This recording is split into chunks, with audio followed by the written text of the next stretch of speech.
कोई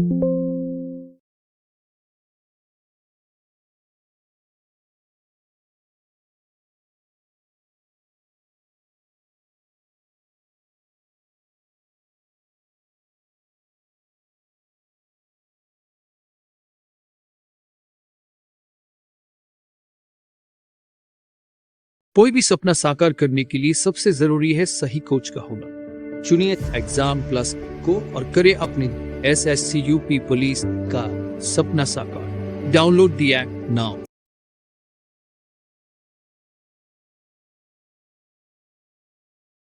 जय हिंद बच्चों, स्वागत है आप सभी का एक बार फिर से आपके अपने YouTube चैनल एग्जाम प्लस पे। तो जैसा कि हम सभी लोग अभी हिस्ट्री के महत्वपूर्ण प्रश्नों की एक सीरीज को लेके चल रहे हैं और हिस्ट्री के ही महत्वपूर्ण प्रश्नों को हम लोग देख रहे हैं। कल हम लोगों ने अपने 5वें क्लास में, अपने 5वें लेक्चर में कुछ क्वेश्चंस को देखा था जो हमारे मॉडर्न इंडिया, आधुनिक भारत के इतिहास से थे और उन क्वेश्चंस को हम लोगों ने विद एक्सप्लेनेशन देखा था। तो आज भी हम लोग उसी सीरीज में आगे बढ़ेंगे और आगे बढ़ के हम लोग उसके आगे की जो भी घटनाएं थी अपने उस घटना चक्र की, उसको हम लोग आज विद एक्सप्लेनेशन MCQ के माध्यम से समझें। MCQ के माध्यम से क्यों समझ रहे हैं? MCQ के माध्यम से समझने के पीछे का जो बेसिक हमारा एक मोटो है, एक उद्देश्य है, वो ये है कि जो हमारे एग्जामिनेशन के पॉइंट ऑफ व्यू से क्वेश्चंस इंपॉर्टेंट होंगे, उन क्वेश्चंस को हम लोग यहाँ लेके आए। इसमें से कुछ प्रीवियस ईयर क्वेश्चंस भी होंगे, कुछ ऐसे एक्सपेक्टेड क्वेश्चंस भी होंगे और कुछ ऐसे रिपीटेड क्वेश्चंस होंगे जो एग्जामिनेशन में बार बार पूछे जाते हैं। तो हम लोग आज उसी सीरीज में, उसी श्रृंखला में आगे बढ़ेंगे और आगे बढ़ के अपने सेक्शंस को देखा जाएगा। कल हम लोगों ने इस 10 क्वेश्चन को देखा था, विद एक्सप्लेनेशन किया था। आज हम लोग बढ़ते हैं आगे अपने 11वें क्वेश्चन के साथ। तो चलिए शुरू करते हैं आज का अपना सेशन। पहला सेशन में आज के अपने पहला क्वेश्चन आज का और 11वां क्वेश्चन इस टॉपिक का आपके सामने ये रहा। 11 क्वेश्चन जो आज 11th क्वेश्चन है, ध्यान से पढ़िएगा इसको। One of the most important question है ये एग्जामिनेशन के पॉइंट ऑफ व्यू से। क्वेश्चन कह रहा है कि सहायक गठबंधन के संबंध में कौन सा कथन सत्य है? Which statement is true regarding the subsidiary alliance? इसका आविष्कार लॉर्ड ऑकलैंड ने किया था। यह गैर हस्तक्षेप नीति थी।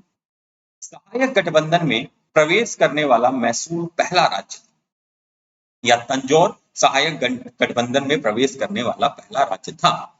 इसमें से कौन सा ऑप्शन सही आपको लगता है, आप उसको कमेंट करेंगे अपने यहाँ पे लाइव वीडियो जो चल रहा है आपका उसमें।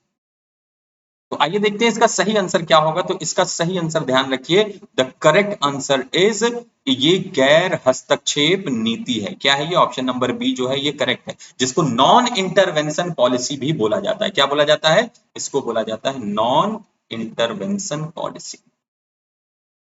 ठीक है, नॉन इंटरवेंशन पॉलिसी। और ये लॉर्ड ऑकलैंड ने नहीं, लॉर्ड वेलेस्ली ने इसको इंप्लीमेंट किया था। ठीक है, किसने किया था? तो ध्यान रखना, इसको वेलेस्ली ने यहाँ पे इन्वेंट कह लो और इंप्लीमेंट कह लो, उसने किया। फिर इसके बाद कह रहा है कि सहायक गठबंधन में प्रवेश करने वाला मैसूर पहला राज्य था। तो नहीं, गलत है। सबसे पहले कौन आया था? तो ध्यान रखना, सबसे पहले आपका हैदराबाद आया था। कब आया था? 1798 में। इसके बाद कौन आया? इसके बाद मैसूर आया था। ठीक है, मैसूर कब आया इसमें? तो ये आपका 1799 में आया था। अब 1799 से अगर आपको कुछ ध्यान है तो ये भी ध्यान रखना कि जब चौथा आंग्ल मैसूर युद्ध था उसमें टीपू सुल्तान की हार हो गई थी, तब उसके बाद ये इसमें आए थे, इस सब्सिडरी अलायंस में आए थे, जिसको क्या बोला जाता था? अहस्तक्षेप नीति के नाम से भी जिसको जाना जाता था। मैसूर के बाद तंजौर आया। ठीक है, तंजौर कब आया? ये भी 1799 में। तंजौर के बाद हम बात करेंगे तो तंजौर के बाद जो इसमें स्टेट शामिल हुआ था, वो स्टेट कौन सा था? तो वो अवध था आपका, जिसको आज आप लखनऊ के नाम से भी जानते हैं, अवध क्षेत्र। 1801 में अवध क्षेत्र इसमें सम्मिलित हुआ था। इसके बाद पेशवा आए थे। ठीक है, मराठा जो थे पेशवा, वो आए कब? 1802 में। और इसके के बाद मराठा की एक और विंग जो थी सिंधिया, सिंधिया इसमें आए। ये कब आए? 1803 में आए। तो ये वो क्रम था जिस क्रम में उस समय के जो राज्य थे, भारतीय राज्य थे, वो सहायक गठबंधन में प्रवेश किए थे। ध्यान रखना, इसको किस नाम से जाना जाता है? तो गैर अहस्तक्षेप नीति। ठीक है, गैर अहस्तक्षेप होगा यहाँ पे, ठीक है, नॉन इंटरवेंशन, ठीक, पॉलिसी के नाम से जाना जाता है। चलिए नेक्स्ट क्वेश्चन, साइमन कमीशन की निम्नलिखित में से कौन सी सिफारिशें थी? Which of the following was the recommendation of Simon Commission? Option A, सांप्रदायिक मतदाताओं का उन्मूलन। ऑप्शन बी, ब्रिटिश भारत में एक संघ की स्थापना। ऑप्शन सी, द्वैध शासन की निरंतरता। या ऑप्शन नंबर डी, प्रत्यक्ष चुनाव का परिचय। तो जो साइमन कमीशन के बारे में बात कर रहा है, पूछ रहा है इनमें से कौन सी उसमें से सिफारिशें थी। ठीक है, इसमें से जो था वो कौन सा? तो ध्यान रखना, इसमें जो इन्होंने क्या किया था, द्वैध शासन की निरंतरता वगैरह ये सब चीजें नहीं थी। जो इसका बेसिक अगर हम लेके चलेंगे तो बेसिक हमको क्या मिलेगा कि इसने जो सिफारिशें की थी उन सिफारिशों के बारे में अगर बात, पहली बात तो ये जान लो कि ये कमीशन कब प्रेजेंट हुआ था, तो ये आपका 1930 में साइमन कमीशन ने क्या किया था, अब 1930 में अपनी एक रिपोर्ट को प्रस्तुत किया था और उसमें जो सिफारिशें इन्होंने की थी वो सिफारिशें क्या थी वो भी आपको बता देता हूं, ताकि कभी भी अगर क्वेश्चन में ऐसा कुछ है तो आपको उसमें दिक्कत ना हो। तो इसमें जो इन्होंने सिफारिशें की थी वो क्या थी, ये द्वैध शासन की निरंतरता नहीं था, इसका क्या था, एबॉलिशन था। ठीक है, इसको क्या करना था, एबॉलिश करना था, इसका इनको क्या करना था, एबॉलिशन करना था, हटाना था द्वैध शासन को। ठीक है, प्रांतों में जो उत्तरदायी सरकार थी उसका विस्तार करना था इनको। ठीक है, प्रांतों में उत्तरदायी जो extension of responsible government in the province. ठीक है, तो किसका एक्सटेंशन करना था, तो यहां मैं इसको भी लिख दे रहा हूं कि extension of responsible government in the province या स्टेट। ठीक है, क्या करना था, इनको विस्तार करना था। ब्रिटिश भारत में एक संघ की स्थापना इनको करनी थी। ठीक है, ब्रिटिश भारत में क्या करना था, एक संघ की। तो ये ऑप्शन नंबर बी आपका करेक्ट है, तो इसमें कुछ चेंज करना नहीं। ठीक है, और जितनी भी रियायतें थी, सांप्रदायिक मतदाताओं थी, इनकी निरंतरता को इसी तरह से क्या करना था, हटाने की इसने बात करी थी, प्रत्यक्ष चुनाव का परिचय। क्लियर हो गई बात? तो यहाँ पे क्वेश्चन के हिसाब से आपका ऑप्शन नंबर बी जो है, ब्रिटिश भारत में एक संघ की स्थापना, वो क्या है, बिल्कुल सही। तो कब इसने प्रस्तुत किया था अपना रिपोर्ट, तो 1930 में इन्होंने अपनी रिपोर्ट को प्रस्तुत किया था। नेक्स्ट क्वेश्चन, महलवारी प्रणाली के बारे में सही कथन का आपको यहाँ पे चयन करना। Select the correct statement about the Mahalwari system. Holt Mackenzie ने सिस्टम तैयार किया, यह 1824 में लागू हुआ। सभी गांव जो इस बंदोबस्त का हिस्सा थे उनकी आबादी या उपज की परवाह किए बिना समान भू राजस्व का भुगतान करेंगे, या जमींदार इस प्रणाली के तहत राजस्व एकत्र करने के लिए जिम्मेदार थे। सही कथन जो है उसके बारे में आपको यहाँ पे कह रहा है कि आपको क्या है करेक्ट, वो आपको बताना। ठीक, तो ध्यान रखना, पहला ऑप्शन इसका बिल्कुल ही सही है। ठीक है, कि ये क्या हुआ था, हॉल्ट मैकेंजी ने ही इस सिस्टम को तैयार किया था, लेकिन ये 1824 में नहीं, कब, 1822 में ये क्या हुआ था, आपका लागू किया गया। गांव जितने भी, प्रत्येक गांव थे जिसको महल भी उस समय कहते थे, वही महलवारी प्रथा हो गई थी। तो प्रत्येक गांव को भुगतान करने वाले राजस्व की गणना करने के लिए एक गांव के भीतर जितने भी प्रत्येक भूखंड था उसका अनुमानित राजस्व जोड़ा गया, और इस मांग को स्थायी रूप से तय न करके समय समय पे इसको संशोधित भी किया जाना।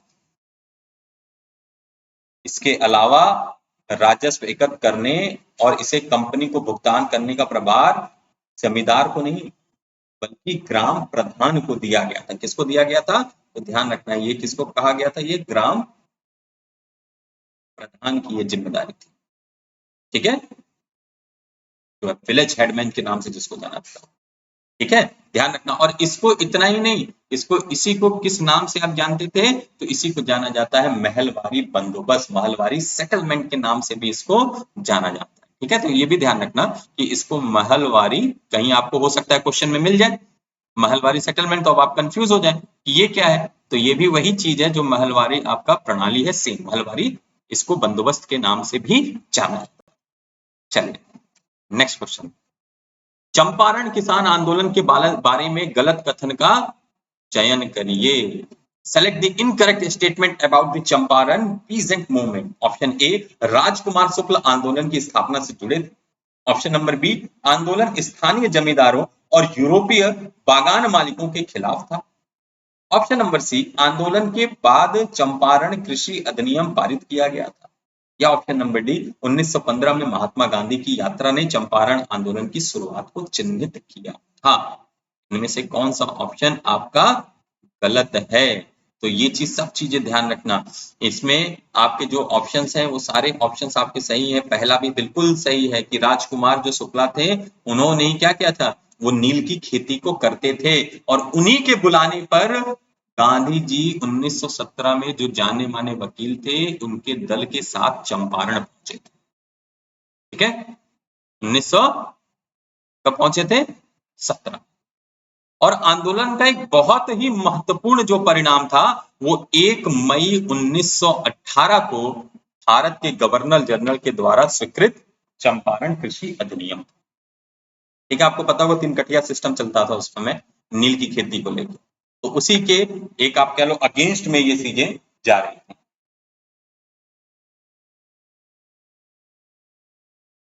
ठीक है, तो इस चीज को आप ध्यान रखेंगे। ठीक है, तो राजकुमार शुक्ला क्या है? बिल्कुल सही है ये आपका।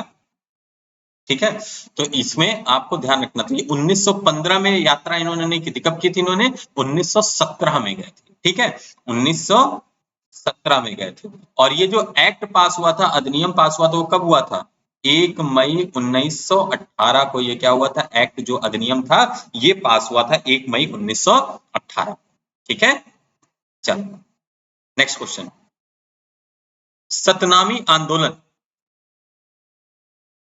के संदर्भ में गलत कथन का चयन करें। आप देखो, आपको जो एग्जामिनेशन में क्वेश्चन पूछता है ना वो इसी तरीके से पूछता है, बड़ा क्लोज ऑप्शंस रहते हैं। अब यहाँ पे आपको समय नहीं याद होगा, आप यहाँ पे क्या दिया होता, देखो गांधी जी के बारे में कब दिया था, यहाँ पे 1915 दिया था, लेकिन था क्या 1917, यात्रा की थी, ये भी सही है, उन्होंने गए थे वो वहां पे। अब आप इसमें कंफ्यूज हो जाओगे, तो इसीलिए मैं उन सभी क्वेश्चंस को लेके आया हूं जो आपके एग्जाम के पॉइंट ऑफ व्यू से जो आपको कंफ्यूज करते हैं, ताकि आपके दिमाग में ये चीजें बहुत आराम से, बहुत आसानी से बैठ जाए, कि ऐसी कोई आपको दिक्कत एग्जामिनेशन में ना आए।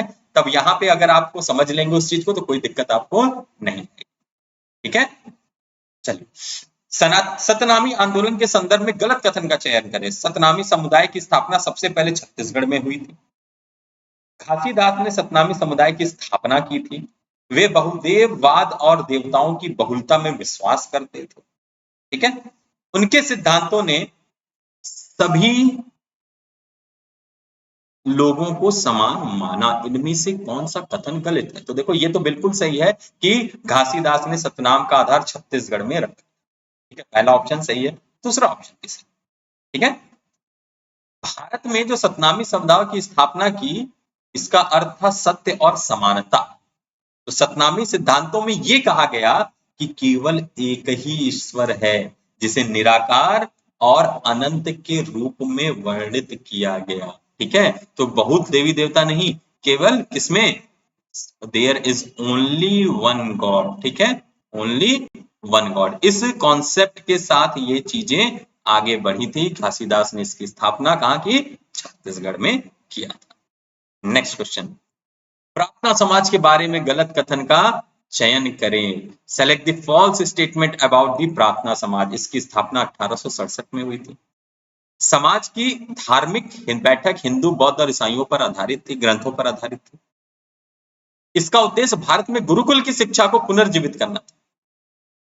या प्रार्थना समाज ने जाति प्रतिबंध हटाने और बाल विवाह को समाप्त करने की मांग की थी। कौन सा कथन इसमें से गलत है? ठीक है, तो ये चीज आपको देखना। ठीक है, तो पहले मैं इसके बारे में आपको बता दूं कि हाँ 1867 में किया गया था। और किसके द्वारा किया गया था? तो ये भी ध्यान रखो, ये किया गया था आत्माराम पांडुरंग। ठीक है, किसके द्वारा किया गया था? आत्माराम पांडुरंग के द्वारा इसकी स्थापना की गई थी। और इसका उद्देश्य था कि लोगों को एक ईश्वर में क्या किया जाए? लोगों को एक ईश्वर में विश्वास कराया जाए और केवल एक ईश्वर की पूजा करने के लिए ही प्रोत्साहित किया। इसने जाति के प्रतिबंधों को हटाया, बाल विवाह को समाप्त करने, महिलाओं को शिक्षा को उनको प्रोत्साहित करने, विधवा पुनर्विवाह पर प्रतिबंध को समाप्त करने की मांग। और समाज की जितनी भी धार्मिक बैठकें थी वो सब हिंदू, बौद्ध और ईसाई ग्रंथों पर ही आधारित थी। तो ध्यान रखना 1867 में किया गया और किसके द्वारा किया गया? तो आत्माराम पांडुरंग के द्वारा इसकी स्थापना की गई थी। किसके द्वारा की गई? आत्माराम पांडुरंग के द्वारा इसकी स्थापना की गई थी। चलो नेक्स्ट क्वेश्चन, मोहम्मद अली जिन्ना के बारे में असत्य कथन इनमें से कौन सा है? Choose the false statement regarding Mohammad Ali Jinnah. Option A, वह 1920 तक हिंदू मुस्लिम एकता के राजदूत थे। ऑप्शन बी, जिन्ना ने लखनऊ पैक्ट बनाने में महत्वपूर्ण भूमिका निभाई थी। ऑप्शन सी, उन्होंने 1932 के बाद मुस्लिम लीग का पुनर्गठन किया। और ऑप्शन नंबर डी, वो पाकिस्तान की मांग के प्रमुख प्रवक्ता बने। कौन सा गलत है इसकी बात कर रहा है आप, ठीक है? तो ध्यान रखना बिल्कुल सही ऑप्शन है कि वह 1920 तक हिंदू मुस्लिम एकता के राजदूत थे। ऑप्शन नंबर बी भी सही है कि जिन्ना ने लखनऊ पैक्ट बनाने में बड़ी महत्वपूर्ण भूमिका निभाई थी, लेकिन ऑप्शन नंबर सी जो है वो आपका गलत है। जिन्ना ने क्या किया था? 4 मार्च 1934 को, कब? तो ये ध्यान रखना 4 मार्च 1934 को इन्होंने क्या किया? जो मुस्लिम लीग के अलग अलग गुट थे, जो फ्रैक्शंस बन गए थे मुस्लिम लीग के, उनकी एक संयुक्त बैठक की और उसमें एक मुस्लिम लीग के गठन का निर्णय लिया गया और जिन्ना को उस मुस्लिम लीग का क्या चुना गया? अध्यक्ष चुना जाता। अप्रैल 1934 में दिल्ली आने पर उनका महत्वपूर्ण स्वागत भी किया गया था, ठीक है? कहां पे? Welcome eight Delhi. कब? जब ये अप्रैल 1934 में दिल्ली में आए, ठीक है? मार्च में गठन हुआ, अध्यक्ष उनको चुना गया और अप्रैल 1934 में जब ये दिल्ली आए तो इनका बहुत ही ग्रैंड वेलकम किया गया था। इन्होंने क्या किया? जो फ्रैक्शन में मुस्लिम लीग बढ़ गया था उन सभी गुटों को एक साथ बुलाया और उनकी क्या की? एक मुस्लिम लीग के बात पे सहमति बनी कि एक मुस्लिम लीग बनेगा। उसी बात पे क्या हुई? सबकी सर्वसम्मति के साथ इसको किया गया। चलो नेक्स्ट क्वेश्चन, ब्रह्म समाज के बारे में इनमें से कौन सा कथन जो है वो आपका गलत है? इनकरेक्ट स्टेटमेंट अबाउट द ब्रह्म समाज इज, केशव चंद्र सेन नेताओं में से एक थे। इसका गठन 1830 में हुआ था। वे उपनिषदों में विश्वास नहीं करते थे और यह मूर्ति पूजा और बलिदान के सभी रूप को प्रतिबंधित करता था, ठीक है?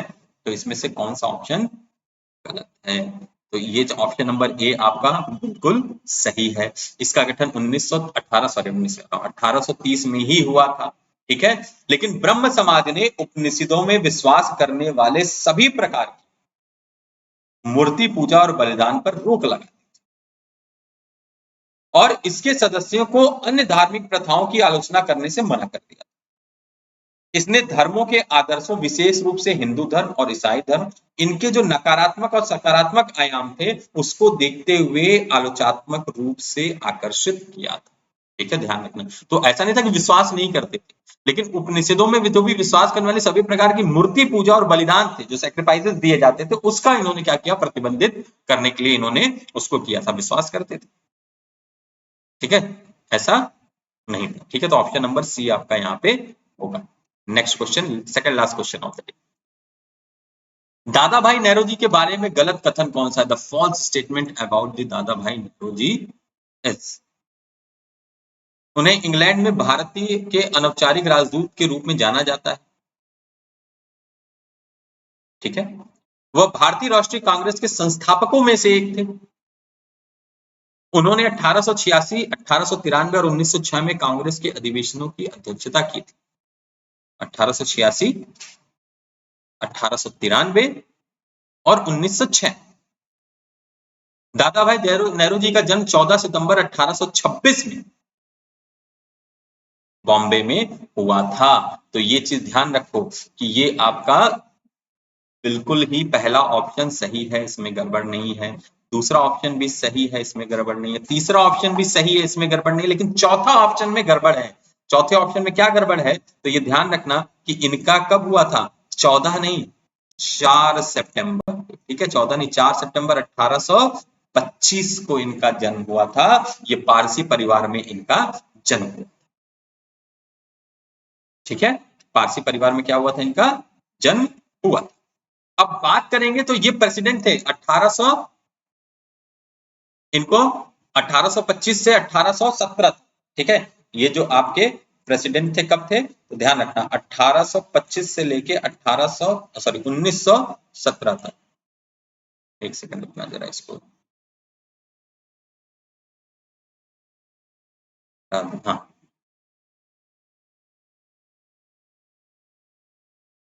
ठीक। तो ये कब तक के लिए थे, तो ध्यान रखना ये 1917 तक थे। तो इसी दौरान क्या किया, जो कांग्रेस के अधिवेशन हुए थे उसकी अध्यक्षता इन्होंने की थी। कांग्रेस के जो अधिवेशन हुए थे उसकी अध्यक्षता इन्होंने की थी। कौन कौन सा, तो ध्यान रखना 1886 पहला नाम क्या लिया है आपसे, 1886 में। तो ये कौन सा सेशन था, ध्यान रखना ये कलकत्ता का सेशन था।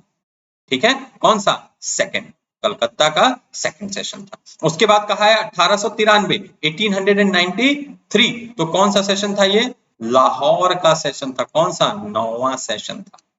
ठीक है, कौन सा सेशन था, लाहौर का नौवां सेशन था। और उसके बाद जब 1906 के बारे में बात कर रहा है तो 1906 का कौन सा था, कलकत्ता का ही था। और कौन सा, 22वां सेशन ये था जिसकी इन्होंने क्या की थी, अध्यक्षता की थी।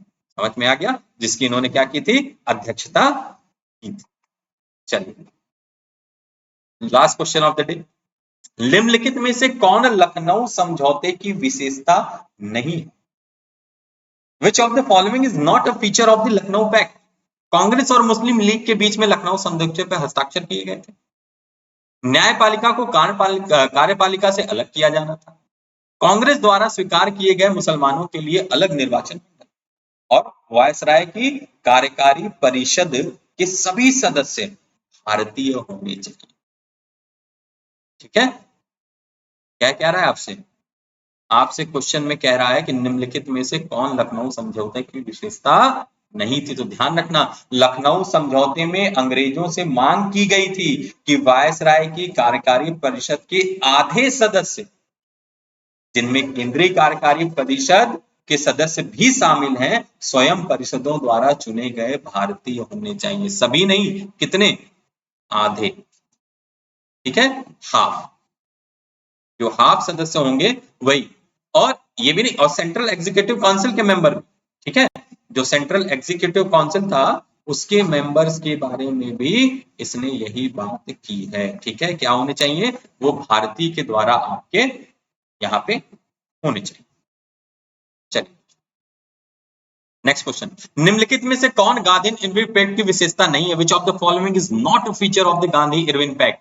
गांधी इरविन पैक्ट 5 मई 1931 को हस्ताक्षरित किए गए थे।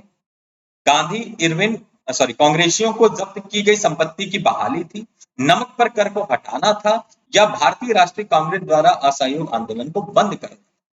इनमें से कौन सा है, बात ये कह रहा है। तो ध्यान रखना कि 5 मई 1931 को गांधी इरविन समझौते पर हस्ताक्षर किया गया था। तो ये बात तो बिल्कुल सही है। और इसमें कुछ ऐसी बातें हैं जिसपे सहमति व्यक्त की गई थी। क्या था, भारतीय राष्ट्रीय कांग्रेस की गतिविधियों पर अंकुश लगाने के लिए ब्रिटिश सरकार के द्वारा जारी किए गए सभी अध्यादेशों को वापस लेना था। क्योंकि समय कांग्रेस बढ़ रही थी तो उसपे उनको अंकुश लगाने के लिए उन्होंने अध्यादेश ले आए। जो जब्त की गई संपत्ति थी उसको वापस दिलाया जाएगा। तो देखो ऑप्शन बी भी आपका सही है। नमक पर कर को हटाना भी था। भारतीयों को कानूनी रूप से और अपने स्वयं के निजी उपयोग के लिए नमक का उत्पादन, व्यापार और बिक्री करने की अनुमति भी इसमें मांगी गई थी। लेकिन इसमें ध्यान रखना, इसमें असहयोग आंदोलन को नहीं समाप्त करना था। कौन सा था, सिविल डिसओबीडिएंट मूवमेंट था। ठीक है, सिविल डिसओबीडियंस मूवमेंट को क्या करना था, समाप्त करना। जो सविनय अवज्ञा आंदोलन था, जो यानी ऑप्शन नंबर डी जो है, ये कथन क्या है, इसका गलत कथन है, ऑप्शन नंबर डी। कौन सा, नॉन कोऑपरेशन मूवमेंट नहीं, असहयोग आंदोलन नहीं, कौन सा आंदोलन करना था इसमें, समाप्त करना था, सविनय अवज्ञा आंदोलन यानी सिविल डिसोबीडिएंट मूवमेंट को क्या करना था, इसमें खत्म करना था। चलिए नेक्स्ट क्वेश्चन, चक्रवर्ती राजगोपालचारी, जो सी राजगोपालचारी के बारे में भी आप जानते हैं, तो इनमें से कौन सा कथन गलत है। वह दक्षिण के नमक सत्याग्रह के नेता थे। उन्होंने 1946 को अंतरिम सरकार के सदस्य के रूप में कार्य किया था। वह स्वतंत्र भारत के दूसरे भारतीय गवर्नर जनरल, और वह भारत रत्न के पहले प्राप्तकर्ताओं में से एक थे। इनमें से कौन सा आपको कह रहा है कि गलत है सी राजगोपालाचारी के बारे में? तो ध्यान रखना, ये भी सही है, पहला भी सही है, दूसरा भी सही है, तीसरा गलत है। वो दूसरे नहीं, वो आपके पहले गवर्नर जनरल बने थे स्वतंत्र भारत, ठीक है। और 1964 में सर्वपल्ली राधाकृष्णन और सीवी रमन के साथ भारत रत्न प्राप्त करने वाले लोगों में से वो एक थे, ठीक है। कब? 1964 में, 1964 में, 1964 में किसको किसको मिला था? तो सर डॉक्टर सर्वपल्ली राधाकृष्णन को और सीवी रमन को मिला, और उसमें सी राजगोपालाचारी भी थे जिनको भारत रत्न दिया गया। तो वो पहले, ठीक है, जो पहले लोग दिए गए थे। नेक्स्ट क्वेश्चन, सही कथन का चयन करें। भारत के लिए एक संविधान सभा का विचार सबसे पहले सरदार वल्लभ भाई पटेल ने रखा। अंग्रेजों ने पहली बार क्रिप्स प्रस्ताव के माध्यम से एक संविधान सभा के विचार को स्वीकार किया। मुस्लिम लीग ने क्रिप्स प्रस्तावों के विचार को स्वीकार कर लिया। भारत के लिए एक संविधान सभा का विचार पहली बार 1934 में सामने रखा गया, ठीक है। ध्यान रखना, इसमें सही कथन का चयन करना। तो ये कथन आपका बिल्कुल सही है, कौन सा? Option number D. तो भारत के लिए एक संविधान सभा का विचार पहली बार 1934 में, लेकिन किसने रखा था? ये भी ध्यान रखना, किसके द्वारा रखा गया था? तो एम.एन. रॉय के द्वारा रखा गया था 1934 में सबसे पहली बार। एक संविधान सभा की मांग को अंततः ब्रिटिश सरकार के द्वारा सैद्धांतिक रूप से स्वीकार कर लिया गया, और इसी को किस नाम से जाना जाता है? 1940 का जो आपका कौन सा था? अगस्त ऑफर, अगस्त प्रस्ताव है ना 1940, उसके नाम से इसको जाना जाता है। और क्रिप्स प्रस्तावों को मुस्लिम लीग द्वारा अस्वीकार कर दिया गया था, उन्होंने इसको मानने से मना कर दिया था, जो भारत को दो स्वायत्त राज्य में विभाजित करना चाहता था। मुस्लिम लीग चाहता था इस चीज विभाजित करने के लिए, ठीक है। चलिए second last question, Subhash Chandra Bose के बारे में गलत कथन चुने। बोस ने गांधी जी के अहिंसा के आदर्श को साझा नहीं किया। जनवरी 1941 में उन्होंने गुप्त रूप से अपना कलकत्ता घर छोड़ दिया, जर्मनी के रास्ते सिंगापुर गए और आजाद हिंद फौज की स्थापना की। 1938 में वे भारतीय राष्ट्रीय कांग्रेस के अध्यक्ष बने। 1942 में आजाद हिंद फौज ने इम्फाल और कोहिमा के माध्यम से भारत में प्रवेश करने का प्रयास किया। हाँ, ठीक है। तो ध्यान रखिएगा, ये एक महान राष्ट्रवादी समाजवादी झुकाव के साथ बोस ने गांधी जी के अहिंसा के आदर्श को साझा नहीं किया उनके साथ। हालांकि उन्होंने ही गांधी जी को राष्ट्रपिता के रूप में सम्मान दिया। जनवरी 1941 में ही वो गुप्त रूप से अपना कलकत्ता का घर छोड़ दिया और जर्मनी के रास्ते सिंगापुर चले गए और वहां पे आजाद हिंद फौज, या जिसको आप आईएनए भारतीय राष्ट्रीय सेना, की स्थापना की। भारत को ब्रिटिश नियंत्रण से मुक्त करने के लिए 1942 में नहीं, 1944 में, 1944 में आईएनए ने इम्फाल और कोहिमा के माध्यम से भारत में प्रवेश करने की कोशिश की थी, लेकिन इसमें बाय बैड लक उस समय इनको सफलता प्राप्त नहीं हो पाई थी, ठीक है। उस समय इनको इसमें सफलता प्राप्त नहीं हो पाई थी। लास्ट क्वेश्चन, मौलाना आजाद के बारे में निम्नलिखित कथनों पर विचार करें और असत्य का चयन करें। आजाद का जन्म बंगाल में हुआ था। आजाद इस्लाम के विद्वान और वहादत ए दीन की धारणा के प्रतिपादक थे। वह कई भाषाओं के जानकार थे और वह जिन्ना के द्विराज सिद्धांत के विरोधी थे। तो इसमें सारे ऑप्शन सही है, ऑप्शन नंबर ए खाली गलत है। उनका जन्म कहाँ हुआ था? तो उनका जन्म मक्का में, ठीक है। इनके जो फादर थे, इनके फादर कौन थे? वो बंगाली थे, ठीक है। फादर कौन थे? बंगाली थे। और इनकी जो मदर थी वो कौन थी? वो एक अरब थी, ठीक है। वो कौन थी? एक अरब, और उन्हीं क्या इनका जन्म हुआ था, ठीक है। और ये कई भाषाओं के जानकार थे और आजाद इस्लाम के विद्वान भी थे और वहादत दीन की धारणा को भी ये प्रतिपादित थे। और ये सभी धर्मों की आवश्यक एकता है उसके लिए भी बहुत लगे हुए थे। गांधीवादी आंदोलन में एक सक्रिय भागीदारी थे और हिंदू मुस्लिम राष्ट्र के कट्टर समर्थक थे। इसके एकता के, अलग अलग नहीं, हिंदू मुस्लिम एक राष्ट्र बने, एकता बने, उसके ये कट्टर समर्थक। और इसीलिए वो जिन्ना की जो दो राष्ट्रीय द्विराष्ट्रीय की नीति थी उसको क्या करते थे, जो टू नेशन थ्योरी थी जिन्ना की, उसको ये अपोज करते थे। ठीक है, चलिए मिलते हैं फिर आप सभी लोगों से अगले सेशन में। मुझे पूरी उम्मीद है कि आज का सेशन भी आपके लिए बहुत नॉलेजेबल रहा होगा, बहुत यूजफुल रहा होगा और एग्जामिनेशन के पॉइंट ऑफ व्यू से बहुत इंपॉर्टेंट सेशन भी है। तो इसको वीडियो में जहां भी आपको दिक्कत समझ में आती है, कुछ पूछना रहता है, तो आपको डिस्क्रिप्शन में टेलीग्राम का लिंक भी मिल जाएगा, आप वहां से भी इसको कर सकते हैं। और मेरी अनअकैडमी पे भी आप क्लास को कर सकते हैं, अनअकैडमी की लर्निंग ऐप को डाउनलोड करके आप वहां भी मेरी क्लासेस को कर सकते हैं, जिसमें अभी मैं यूपी पीसीएस में आपको पढ़ाऊंगा। ठीक है, तो आप सभी लोग इस बात को भी ध्यान रखिए कि आपको अगर कुछ पूछना है तो आप हमारे टेलीग्राम चैनल को यहाँ से फॉलो कर सकते हैं, डिस्क्रिप्शन में लिंक दिया हुआ है और आप वहां से अपने क्वेश्चंस को रख सकते हैं या कमेंट भी आप कर सकते हैं। तो मिलते हैं आप सभी लोगों से अगले सेशन में, तब तक आप सभी लोग स्वस्थ रहिए, मस्त रहिए और आप सभी को जय हिंद।